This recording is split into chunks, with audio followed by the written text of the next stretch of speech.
as this side-by-side action. Rossi, VK, Uh-oh. elbows out. Uh-oh.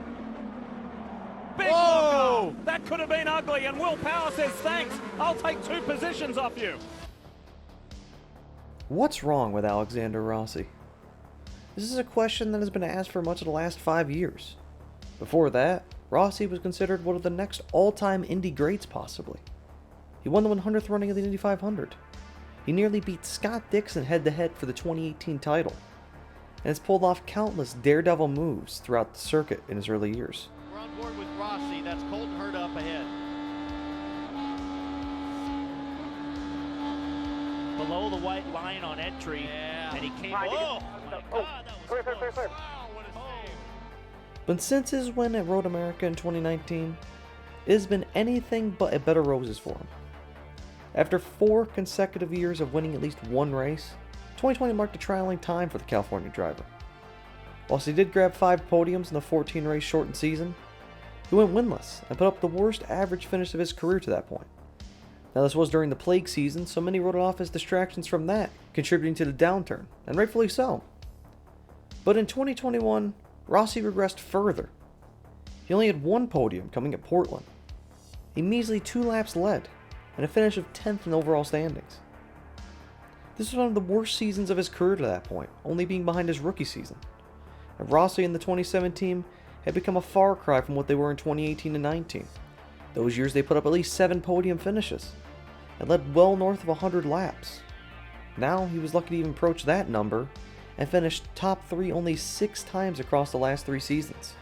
During this time, however, Rossi's stock never actually sunk though.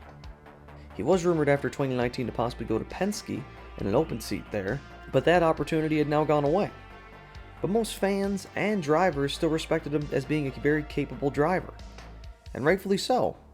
Everyone thought that Andretti was the problem, which is kind of a weird thing to say, but it's true. During 2020 and 2021, the team's youngest driver and least experienced one was the only one seeing victory lane. Ryan Hunter-Reay, the team's veteran, was struggling just like Rossi, and the 4th team during these years was an absolute mess. For 2022, however, he got 3 podium finishes finally, Rossi did, and got 8th place in standings.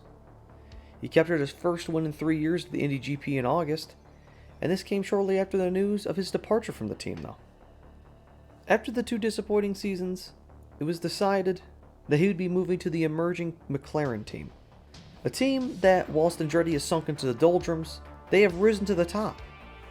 The young prodigy Pato O'Ward has impressed, and with this will to expand to 3 cars for 2023, Rossi seemed like a natural fit for them.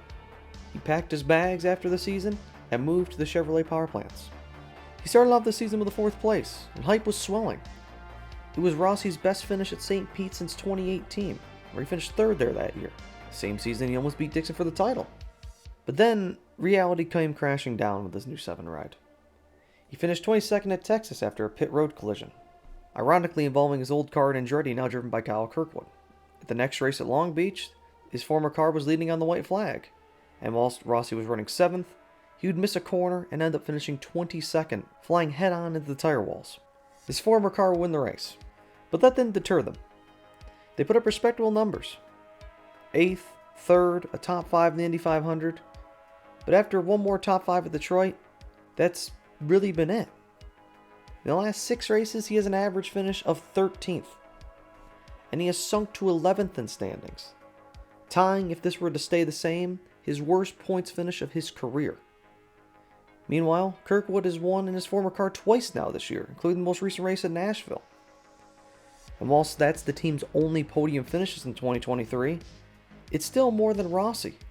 He only has that 1 podium this year, being a 3rd at the Indy GP. And this weekend now marks a year since he has last won.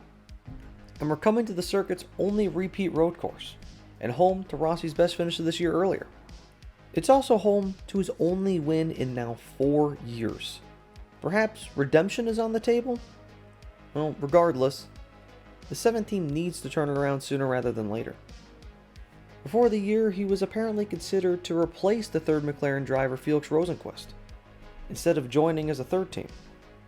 Instead, they decided just to expand to a 3rd car. In return, the two have nearly matched each other this year, Rosenqvist only being behind by about 30 points in overall standings. And you can even excuse that to Felix being wrecked in the Indy 500 near the end. He was up there almost competing for the win.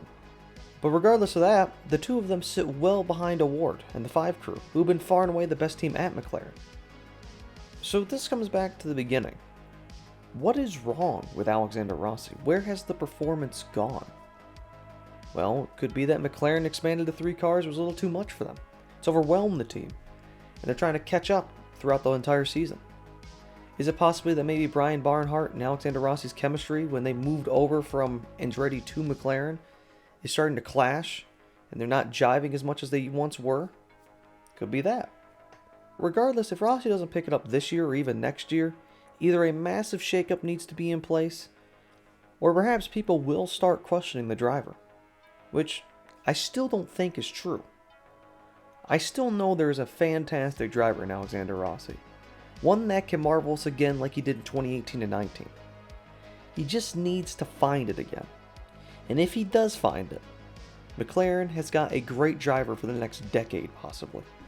But if they don't find it, then perhaps the first time in Alexander Rossi's career, they will consider that the driver is the problem, marking the first time, in my memory at least, Alexander Rossi's skill will be doubted.